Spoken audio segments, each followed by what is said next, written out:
ಅವಿನಾಶ್ ಹಾಗೂ ಪ್ರತೀಕ್ಷಾ ಇಬ್ಬರು ಒಟ್ಟಿಗೆ ಆಡಿ ಬೆಳೆದವರು. ಅವರಿಬ್ಬರ ನಡುವೆ ಆತ್ಮೀಯ ಸ್ನೇಹವಿತ್ತು. ಅವಿನಾಶ್ ತಾನು ಪ್ರೀತಿಸಿದ ಹುಡುಗಿ ದೀಕ್ಷಾಳನ್ನು ಮುಂದೆ ಮದುವೆಯಾಗುತ್ತಾನೆ. ಅವರಿಬ್ಬರಿಗೆ ಪುಟ್ಟ ಮಗಳಿದ್ದಳು.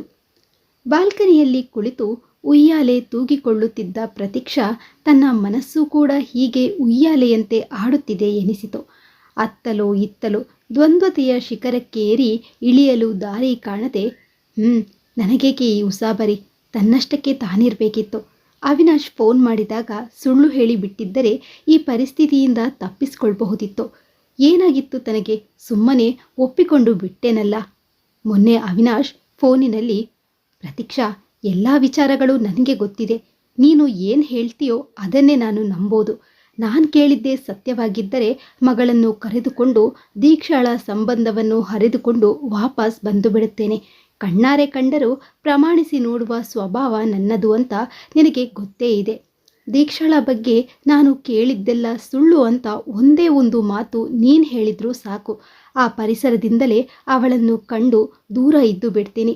ಗಂಭೀರವಾಗಿ ಹೇಳಿದ್ದನ್ನು ಹಗುರವಾಗಿ ಪರಿಗಣಿಸುವಂತಿರಲಿಲ್ಲ. ಹೇಳಿದಂತೆ ಮಾಡುವವನೇ ಈ ಅವಿ. ಆದರೆ ಈ ದೀಕ್ಷಾ ಯಾಕೆ ಹೀಗೆ ಮಾಡಿಕೊಂಡು ಬಿಟ್ಟಳು? ಈಗ ಅವಳ ಬದುಕೆ ಛಿದ್ರವಾಗುವುದರಲ್ಲಿದೆ. ಇವರಿಬ್ಬರ ಬದುಕಿನಲ್ಲಿ ನನ್ನ ಪಾತ್ರ ಏನು? ನಾನೀಗ ಯಾವ ನಿರ್ಧಾರ ಮಾಡಲಿ? ಮನಸ್ಸು ಪ್ರಕ್ಷುಬ್ಧಗೊಂಡಿತು.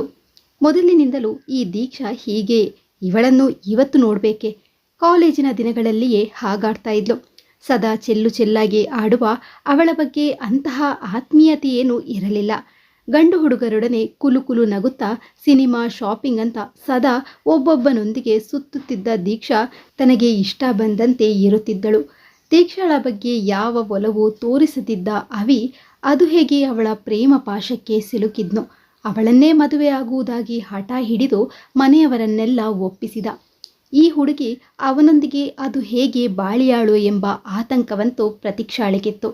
ಆದರೆ ಅವರ ಅನ್ಯೋನ್ಯ ದಾಂಪತ್ಯ, ಮುದ್ದು ಮಗಳು ವರ್ಷದೊಳಗೆ ಭುವಿಗಿಳಿದುದನ್ನು ಕಂಡು ಸಮಾಧಾನವಾಗಿತ್ತು. ಎಲ್ಲವೂ ಸರಿಯಾಗಿತ್ತು. ಅವಿನಾಶ್ಗೆ ದುಬೈಯಲ್ಲಿ ಕೆಲಸ ಸಿಕ್ಕಿ ಅವನೊಬ್ಬನೇ ಅಲ್ಲಿಗೆ ಹಾರಿ ಹೋದಾಗ ಅವನ ಸಂಸಾರದಲ್ಲಿ ಅಪಸ್ವರ ಕೇಳಲು ಆರಂಭಿಸಿತ್ತು. ಮನೆಯಲ್ಲಿ ಬೇಸರವೆಂದು ದೀಕ್ಷಾ ನನ್ನ ಆಫೀಸ್ನಲ್ಲಿಯೇ ಕೆಲಸಕ್ಕೆ ಸೇರಿದಾಗ ಕಸಿವಿಸಿಯಾದರೂ ತನಗೂ ಜೊತೆ ಆಯಿತೆಂದು ಅಂದುಕೊಂಡು. ಆದರೆ ದೀಕ್ಷಾಳ ಗಂಭೀರವಲ್ಲದ ನಡವಳಿಕೆಯಿಂದಾಗಿ ಇಡೀ ಆಫೀಸ್ನವರು ಅವಳ ಬಗ್ಗೆ ಹಗುರವಾಗಿ ವರ್ತಿಸ್ತಾ ಇದ್ದದ್ದು ತನಗಂತೂ ಇರಿಸು ಮುರಿಸು ಉಂಟಾಗ್ತಾ ಇತ್ತು. ದೀಕ್ಷಾಳಂತೂ ಯಾವುದಕ್ಕೂ ಕೇರ್ ಮಾಡದೆ ಆಫೀಸಿನ ಗಂಡಸರೊಂದಿಗೆ ಸಲುಗೆಯಿಂದಲೇ ಇದ್ದು ಬಿಡುತ್ತಿದ್ದಳು. ವರ್ಷಕ್ಕೊಮ್ಮೆ ಬರುವ ಅವಿಗೆ ಸಂಸಾರವನ್ನು ಅಲ್ಲಿಗೆ ಕರೆದುಕೊಂಡು ಹೋಗು, ಇಲ್ಲದಿದ್ದರೆ ಅಲ್ಲಿನ ಕೆಲಸ ಬಿಟ್ಟು ಇಲ್ಲಿಗೆ ಬಂದಿರು ಎಂದು ಸೂಕ್ಷ್ಮವಾಗಿ ಎಚ್ಚರಿಸಿದ್ದೆ. ಆದರೆ ಆ ಸೂಕ್ಷ್ಮತೆ ಅವನಿಗೆ ಅರ್ಥವೇ ಆಗಿರಲಿಲ್ಲ. ಅಲ್ಲಿ ಮನೆ ಮಾಡಿ ಸಂಸಾರ ನಿರ್ವಹಿಸೋದು ತುಂಬ ಖರ್ಚಿನ ವಿಚಾರ. ಒಬ್ಬನೇ ಇದ್ದರೆ ಸಾಕಷ್ಟು ಉಳಿಸಬಹುದು. ಅಲ್ಲದೆ ಮಗಳು ಶಾಲೆಗೆ ಸೇರಿದ್ದಾಳೆ. ಅಲ್ಲೇನೂ ತಾನು ಪರ್ಮನೆಂಟ್ ಆಗಿರೋದಿಲ್ಲ. ಒಂದಿಷ್ಟು ವರ್ಷ ದುಡಿದು ಬಂದು ಬಿಡ್ತೀನಿ ಎಂದು ಬಾಯಿ ಮುಚ್ಚಿಸಿ ಬಿಡುತ್ತಿದ್ದ. ಹೆಚ್ಚು ಹೇಳಲಾರದೆ ನಾನು ಸುಮ್ಮನಾಗಿ ಬಿಡುತ್ತಿದ್ದೆ. ಆಡಲಾರದೆ ಅನುಭವಿಸಲಾರದೆ ಒಳಗೊಳಗೆ ಒದ್ದಾಡುತ್ತಿದ್ದ ನನಗೆ ದೀಕ್ಷಾಳ ವರ್ತನೆ ನುಂಗಲಾರದ ಬಿಸಿ ತುಪ್ಪವಾಗಿತ್ತು. ನನ್ನ ಯಾವ ಮಾತುಗಳಿಗೂ ಬೆಲೆ ಕೊಡದ ದೀಕ್ಷಾಳನ್ನು ನಾನಾದರೂ ಹೇಗೆ ತಿದ್ದಬಹುದಿತ್ತು? ಆದರೆ ಈಗ ಪರಿಸ್ಥಿತಿ ಕೈ ಮೀರಿ ಹೋಗಿದೆ. ದೀಕ್ಷಾಳ ಬದುಕು ಮೂರಾ ಬಟ್ಟೆಯಾಗಿದೆ. ನನ್ನ ಮಾತುಗಳನ್ನು ನಿರ್ಲಕ್ಷಿಸಿದ ದೀಕ್ಷಾ ಪವನನೊಂದಿಗೆ ಸ್ನೇಹದಿಂದಾಗಿ ಅವಳ ಸಂಸಾರ ನುಚ್ಚು ನೂರಾಗುತ್ತದೆ. ಸದಾ ಅವನೊಂದಿಗೆ ಸಿನಿಮಾ, ಹೋಟೆಲ್ ಎಲ್ಲ ಆಗಿ ಕೊನೆಗೆ ಊಟಿಗೂ ಜೊತೆಯಲ್ಲಿಯೇ ಹೋಗಿ ಬಂದರೆಂದು ತಿಳಿದು ಕಂಗಾಲಾಗಿ ಹೋಗಿದ್ದೆ. ಜೊತೆಯಲ್ಲಿರಬೇಕಾದ ಗಂಡ ದೂರದ ದೇಶದಲ್ಲಿದ್ದಾನೆ. ಒಬ್ಬಳೇ ಇರಲಾರೆ, ಕರೆದುಕೊಂಡು ಹೋಗಿ ಎಂದು ಎಷ್ಟು ಹೇಳಿದರೂ ಒಂಟಿಯಾಗಿ ಹೆಂಡತಿಯನ್ನು ಅವಿ ಬಿಟ್ಟು ಹೋಗಿ ದೊಡ್ಡ ತಪ್ಪು ಮಾಡಿದ. ಎಲ್ಲರೂ ಅವರವರ ಗಂಡಂದಿರ ಜೊತೆಗೆ ಸುಖವಾಗಿ ಸಂಸಾರ ನಡೆಸ್ತಾ ಇರಬೇಕಾದ್ರೆ ಇಲ್ಲಿ ಒಂಟಿಯಾಗಿ ಜಾತಕ ಪಕ್ಷಿಯಂತೆ ಗಂಡನಿಗಾಗಿ ಕಾಯುತ್ತಾ ನಿರ್ಲಿಪ್ತವಾಗಿ ಇರಲು ದೀಕ್ಷಾಳೇನು ಸನ್ಯಾಸಿಯೇ? ಅವಳಿಗೂ ಬಯಕೆಗಳು ಇರುವುದಿಲ್ವೇ? ಸಂಯಮ ಬೇಕಿತ್ತು ನಿಜ. ಆದರೆ ದೀಕ್ಷಾಳಂಥ ಹೆಣ್ಣಿನಿಂದ ಇದನ್ನು ನಿರೀಕ್ಷಿಸಲು ಸಾಧ್ಯವೇ? ಹೊಟ್ಟೆ ತುಂಬಿರುವಾಗಲೇ ಅತ್ತ ಇತ್ತ ನೋಡುವ ಚಪಲದ ಹೆಣ್ಣು ದೀಕ್ಷಾ. ಅಂಥದ್ರಲ್ಲಿ ಹೊಟ್ಟೆ ಹಸಿದಿರುವಾಗ ಬೇರತ್ತ ನೋಡದೆ ಇರುವಳೆ. ಪರಿಸ್ಥಿತಿಯನ್ನು ಸದುಪಯೋಗಪಡಿಸಿಕೊಳ್ಳುವ ಪವನನ ಗಾಳಕ್ಕೆ ದೀಕ್ಷಾ ಸುಲಭವಾಗಿ ಬಿದ್ದಿದ್ದಾಳೆ. ಹೆಣ್ಣು ಮೈ ಮೇಲೆ ಬಿದ್ದು ಬಂದರೆ ಪವನ್ ಬಿಟ್ಟಾನೆ. ಇಬ್ಬರೂ ಸೇರಿ ಕಣ್ಮುಚ್ಚಿ ಹಾಲು ಕುಡಿದರೆ ಜಗತ್ತಿಗೆ ತಿಳಿಯದೆ. ಇಡೀ ಆಫೀಸಿನ ತುಂಬ ಇದೇ ಮಾತು, ಇದೇ ಚರ್ಚೆ.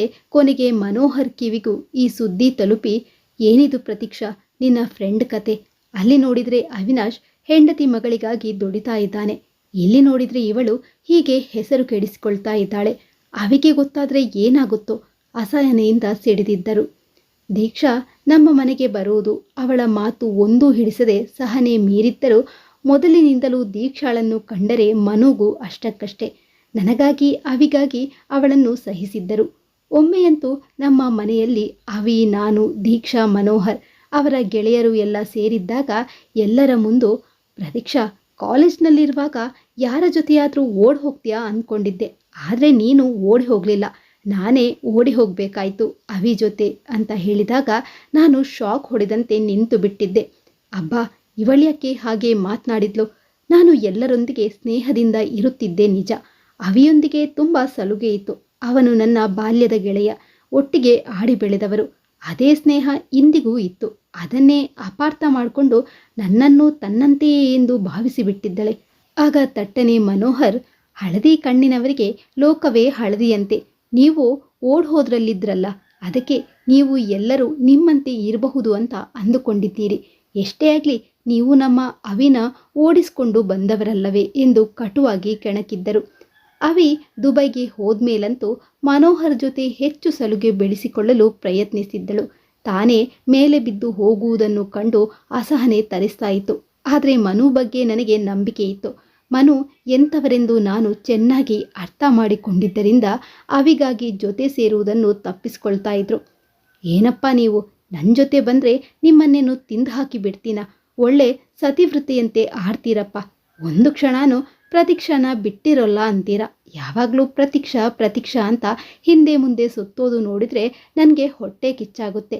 ಈ ಅವಿ ನೋಡಿ ಮೆಚ್ಚಿ ಮದುವೆಯಾದರೂ ನನ್ನ ಬಿಟ್ಟು ಹೇಗೆ ದೂರ ಇದ್ದಾರೆ ಅಂತ ಗೋಳಾಡುತ್ತಲೇ ಮನೋಹರ್ಗೆ ನನ್ನ ಮೇಲಿದ್ದ ಪ್ರೀತಿಯನ್ನು ನೇರವಾಗಿಯೇ ಆಕ್ಷೇಪಣೆ ಧ್ವನಿಯಲ್ಲಿ ಹೇಳುತ್ತಾ ಅಸೂಹೆಗೊಳ್ಳುತ್ತಿದ್ದಳು. ಆಗ ನನಗೂ ಅನ್ನಿಸ್ತಾ ಇತ್ತು, ಪಾಪ ದೀಕ್ಷಾ ಗಂಡನ ಜೊತೆಯಲ್ಲಿ ನಲಿದಾಡಿಕೊಂಡು ಇರಬೇಕಾದ ವಯಸ್ಸಿನಲ್ಲಿ ಸಹಜವಾದ ಬೈಕಿಗಳನ್ನು ಹತ್ತಿಕ್ಕಿಕೊಂಡು ಒಂಟಿಯಾಗಿ ಇರ್ತಾ ಇದ್ದಾಳೆ ಅಂತ ಕನಿಕರ ಉಕ್ಕಿ ಬರ್ತಾ ಇತ್ತು. ಶಾಪಿಂಗ್, ಔಟಿಂಗ್ ಎಂದು ಹೋದಾಗಲೆಲ್ಲ ಅವಳನ್ನು ಕರೆದೊಯ್ಯುತ್ತಿದ್ದೆ. ಆದರೆ ಹಾಗೆ ಹೋದಾಗ ನನ್ನ ಮನುವಿನ ಅನ್ಯೋನ್ಯತೆಯನ್ನು ಕಂಡು ಅಸ್ವಸ್ಥಳಾಗ್ತಾ ಇದ್ಲು. ಮನು ಸದಾ ನನ್ನ ಕಾಡಿಸಿ ರೇಗಿಸಿ ಅಕ್ಕರೆ ಪ್ರೇಮ ತೋರುತ್ತಿದ್ದದ್ದು ಅವಳ ಕೊರಗನ್ನು ಮತ್ತಷ್ಟು ಹೆಚ್ಚಿಸುತ್ತಿದ್ದೆ ಎಂದು ಅರಿಯದೆ ಹೋದದ್ದು ನನ್ನ ದಡ್ಡತನವಾಗಿತ್ತು. ನನ್ನ ಕಾಳಜಿ ಮನುವಿನ ನಿರ್ಲಕ್ಷ್ಯದಿಂದಾಗಿ ವ್ಯರ್ಥವಾಗ್ತಾ ಇತ್ತು. ದೀಕ್ಷಾ ಕೊನೆಗೆ ನಮ್ಮ ಜೊತೆಗೆ ಬರುವುದನ್ನು ನಿಲ್ಲಿಸ್ಬಿಟ್ಲು. ಮನೆ ಖಾಲಿ ಮಾಡಿ ತಾಯಿ ಮನೆ ಸೇರ್ಕೊಂಡ್ಳು. ಮಗುವನ್ನು ತಾಯಿಯ ಜವಾಬ್ದಾರಿಗೆ ಒಪ್ಪಿಸಿ ಕೆಲಸಕ್ಕೆ ಸೇರ್ಕೊಂಡು ಈಗ ಅವಿ ಬರ್ತಾ ಇದ್ದಾನೆ. ನನ್ನ ಮೇಲೆ ಎಲ್ಲ ಜವಾಬ್ದಾರಿ ಹೊರಿಸಿ ನನ್ನನ್ನು ಈ ಇಕ್ಕಟ್ಟಿಗೆ ಸಿಲುಕಿಸಿದ್ದಾನೆ. ನಾನೇನು ಹೇಳಲಿ?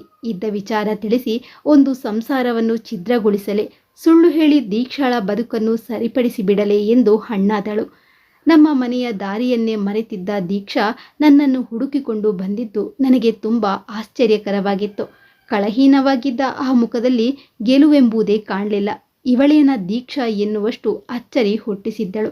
ಅವಳ ಕಣ್ಣುಗಳಲ್ಲಿ ಪಶ್ಚಾತ್ತಾಪ ಪ್ರತಿಫಲಿಸ್ತಾ ಇತ್ತು. ಕಮ್ಮಟಕ್ಕೆಂದು ಹೋಗಿದ್ದ ದೀಕ್ಷಾ ಪವನ್ ಉಳಿದಿದ್ದ ಹೋಟೆಲ್ನಲ್ಲಿಯೇ ಉಳಿದುದಾಗಿಯೂ, ಕಮ್ಮಟಕ್ಕೆಂದು ಬಂದಿದ್ದವರಿಗೆಲ್ಲ ಒಂದೇ ಹೋಟೆಲ್ನಲ್ಲಿ ರೂಮ್ ಅರೇಂಜ್ ಮಾಡಿದ್ದುದಾಗಿಯೂ, ತಾನು ಖಂಡಿತ ತಪ್ಪು ಮಾಡುವ ಯಾವುದೇ ಯೋಚನೆ ಇಲ್ಲದೆ ಅವನೊಂದಿಗೆ ಸಲುಗೆಯಾಗಿದ್ದದ್ದು ನಿಜವೇ. ಆದರೂ ಯಾವುದೋ ಕೆಟ್ಟ ಗಳಿಗೆಯಲ್ಲಿ ಮೈಮರೆತು ಇಷ್ಟೆಲ್ಲ ಅನಾಹುತಕ್ಕೆ ಕಾರಣಳಾಗಿ ಬಿಟ್ಟೆ ಅಂತ ಬೋರೆಂದು ಅತ್ತಾಗ ಮನಸ್ಸು ದ್ರವಿಸಿದ್ದು ಸತ್ಯ. ಆದರೆ ತಪ್ಪು ತಪ್ಪೇ ತಾನೆ.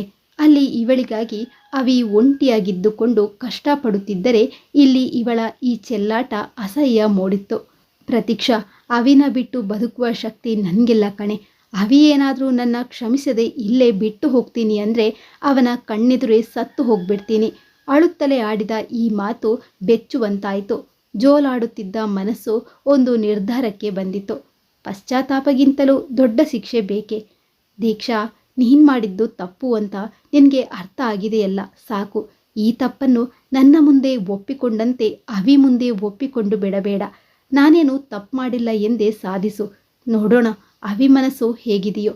ಇವತ್ತು ದೊಡ್ಡ ಮನಸ್ಸಿನಿಂದ ನಿನ್ನ ಕ್ಷಮಿಸಿಬಿಟ್ಟರೂ ಮುಂದೆ ಅದರ ಕಲೆ ನಿರಂತರವಾಗಿ ಉಳಿದು ನಿನ್ನ ಸಂಸಾರವನ್ನು ಹಾಳು ಮಾಡಬಹುದು. ನೀ ಮಾಡಿದ್ದು ತಪ್ಪೆ. ಮುಂದೆ ಅಂತಹ ತಪ್ಪು ನಡೆಯದಂತೆ ನಿನ್ನನ್ನು ನೀನು ಬದಲಾಯಿಸಿಕೊಳ್ಳಬೇಕು. ಸೂರ್ಯನ ಬೆಳಕೆ ನಿನ್ನ ಬಾಳಿನಲ್ಲಿ ಇರುವಾಗ ಯಾವುದೋ ಮಿಂಚು ಹೊಳದ ಗೊಡವೆ ಯಾಕೆ ಹೇಳು? ಈಗಲೇ ಅವಿಗೆ ವಿಷಯ ಗೊತ್ತಾಗಿದೆ. ಅದಕ್ಕೆ ಅವನು ಬರ್ತಾ ಇರೋದು. ನಾನು ಹೇಳಿದ್ದನ್ನು ನಂಬ್ತಾನ ಪ್ರತೀಕ್ಷಾ? ಸಂಶಯಿಸಿದಳು. ನಂಬಿಸಬೇಕು. ತಪ್ಪು ಮಾಡಿದ್ದೀನಿ ಅನ್ನುವ ಫೀಲಿಂಗ್ಸ್ನಿಂದ ಬೇಗ ಬಂದು ಬಿಡು. ಅವಿಗೆ ಯಾವತ್ತೂ ಕೂಡ ಇದು ಗೊತ್ತಾಗಬಾರ್ದು. ಒಲಿಸಿಕೊಂಡು ನೀನು ಅವನ ಜೊತೆ ಹೊರಟು ಬಿಡು. ಒಂದಿಷ್ಟು ವರ್ಷ ಇಲ್ಲಿಗೆ ನೀವು ಬರೋದೇ ಬೇಡ. ಅಷ್ಟು ಹೊತ್ತಿಗೆ ಜನ ಇದನ್ನೆಲ್ಲ ಮರ್ತಿರ್ತಾರೆ. ಸದ್ಯಕ್ಕೆ ನೀನು ಧೈರ್ಯವಾಗಿರಬೇಕು. ಈ ಅಳು ಪಶ್ಚಾತ್ತಾಪ ಎಲ್ಲ ಮರೆಯಾಗಲಿ ಸಂತೈಸಿದಳು. ಪ್ರತೀಕ್ಷಾ ಹೇಳಿದ್ದಕ್ಕೆಲ್ಲ ದೀಕ್ಷಾ ತಲೆಯಾಡಿಸಿದ್ದಳು. ಅವಿ ಬರ್ತಾ ಇರೋದು ಸೀದಾ ನನ್ನ ಮನೆಗೆ ಬಂದು ನನ್ನಿಂದಲೇ ಎಲ್ಲ ವಿವರ ಕೇಳ್ತಾನೆ, ನನ್ನ ಮಾತುಗಳನ್ನು ಮಾತ್ರ ನಂಬುತ್ತಾನೆ ಎನ್ನುವ ಯಾವ ವಿಚಾರವನ್ನು ದೀಕ್ಷಾಳಿಗೆ ಗೊತ್ತಾಗದಂತೆ ಎಚ್ಚರಿಕೆ ವಹಿಸಿದಳು. ಅವಿ ನನ್ನೊಬ್ಬಳನ್ನು ನಂಬಿರುವುದು. ನಾನವನ ಆಪ್ತ ಗೆಳತಿ, ಬಾಲ್ಯ ಸಖಿ. ನನ್ನನ್ಯಾಕೆ ಈ ಇಕ್ಕಟ್ಟಿನಲ್ಲಿ ಅವಿ ಸಿಕ್ಕಿಸ್ಬಿಟ್ಟ? ಮನೋಹರಂತೂ ಅವಿಗೆ ಎಲ್ಲ ವಿಷಯ ತಿಳಿಸ್ಬಿಡ್ತಾರೆ. ನಿನ್ನ ಜೊತೆ ಬಾಳೋ ಅಂತ ಹೆಣ್ಣಲ್ಲ ಅವಳು. ಅವಳನ್ನು ಬಿಟ್ಟು ಬಿಡು ಎಂದೇ ಹೇಳಿಯಾರು. ಛೆ, ಅವಿ ಬದುಕಲ್ಲಿ ದೀಕ್ಷಾ ಯಾಕೆ ಬಂದ್ಲು? ಮನುಗೆ ಏನೂ ಬಾಯಿ ಬಿಡದಂತೆ ಹೇಳಿ ಒಪ್ಪಿಸಲು ಹರಸಾಹಸವೇ ಪಡಬೇಕಾಯಿತು. ಅವಿ ಬಂದವನೇ ಒಂದೆರಡು ದಿನಗಳಲ್ಲಿ ಹೊರಟು ನಿಂತನು. ಮತ್ತೆ ಇಲ್ಲಿಗೆ ಬರುವ ಆಲೋಚನೆ ಇಲ್ಲದ ಅವಿಯನ್ನು ಮತ್ತೆ ನೋಡುವುದು ಯಾವಾಗಲೂ ನೆನೆಸಿಕೊಂಡು ಕಣ್ತುಂಬಿ ಬಂದಿತ್ತು. ಯಾಕೆ ಅಳ್ತೀಯ? ನನ್ನ ಮಗಳನ್ನು ನಿಮ್ಮ ಸೊಸೆ ಮಾಡುವಂತ ಕೇಳೋಕೆ ಮತ್ತೆ ಬಂದೇ ಬರ್ತೀನಿ. ಆಗ ಬೇಗತ್ತಿಗತ್ತು ತೋರಿಸ್ಬೇಡ, ಗೊತ್ತಾಯ್ತಾ ಎನ್ನುತ್ತಾ ರೇಗಿಸುತ್ತಲೇ ದೀಕ್ಷಾಳೊಂದಿಗೆ ವಿಮಾನ ಏರಿ ಅಲ್ಲಿಂದಲೇ ಕೈ ಬೀಸಿದ. ಪ್ರತೀಕ್ಷಾ, ನೀನು ತಪ್ಪು ಮಾಡಿಬಿಟ್ಟೆ. ದೀಕ್ಷಾಳಂತ ಹೆಣ್ಣಿಂದ ಅವಿಗೆ ಬಿಡುಗಡೆ ಸಿಗುವ ಅವಕಾಶ ತಪ್ಪಿಸ್ಬಿಟ್ಟೆ. ಅವನಿಗೆ ಮೋಸ ಮಾಡಿದೆ ನೀನು. ವಿಮಾನ ಕಣ್ಮರೆಯಾಗುತ್ತಿದ್ದಂತೆ ಮನೋಹರ್ ಪ್ರತೀಕ್ಷಾಳನ್ನು ತೀವ್ರವಾಗಿ ಆಕ್ಷೇಪಿಸಿದ. ಮನೋಹರ್ನ ಅಸಮಾಧಾನ, ಆಕ್ಷೇಪಣೆ ಸರಿ ಎನಿಸಿದರೂ ಖಂಡಿತ ತಪ್ಪು ಮಾಡಿಲ್ಲ ಮನೋಹರ್. ನಾನೇನಾದರೂ ನಿಜವನ್ನೇ ಹೇಳಿಬಿಟ್ಟಿದ್ದರೆ ದೀಕ್ಷಾಳ ಬದುಕಿನ ಜೊತೆ ಅವಿ ಬದುಕು ಕೂಡ ಛಿದ್ರ ಛಿದ್ರವಾಗುತ್ತಿತ್ತು. ಹೆಣ್ಣಿನ ಮೇಲಿನ ನಂಬಿಕೆಯನ್ನು ಅವಿ ಕಳೆದುಕೊಂಡು ಬಿಡುತ್ತಿದ್ದ. ದೀಕ್ಷಾ ತಪ್ಪು ಮಾಡಿದ್ದಾಳೆ. ಆದರೆ ಮುಂದೆ ಅಂತಹ ತಪ್ಪು ನಡೆಯುವ ಸಂದರ್ಭ ಖಂಡಿತ ಅವಳಿಗೆ ಬರೋಲ್ಲ. ಅವಿನ ಪ್ರೀತಿಸಿ ಮದುವೆಯಾಗಿದ್ದಾಳೆ. ಅವನಲ್ಲಿ ಪ್ರಾಣನೇ ಇಟ್ಟುಕೊಂಡಿದ್ದಾಳೆ. ಅವಳ ಮೇಲೆ ನನಗೆ ಭರವಸೆ ಇದೆ. ಬದುಕಿನ ಬೆಲೆ ಅವಳಿಗೆ ಅರ್ಥ ಆಗಿದೆ.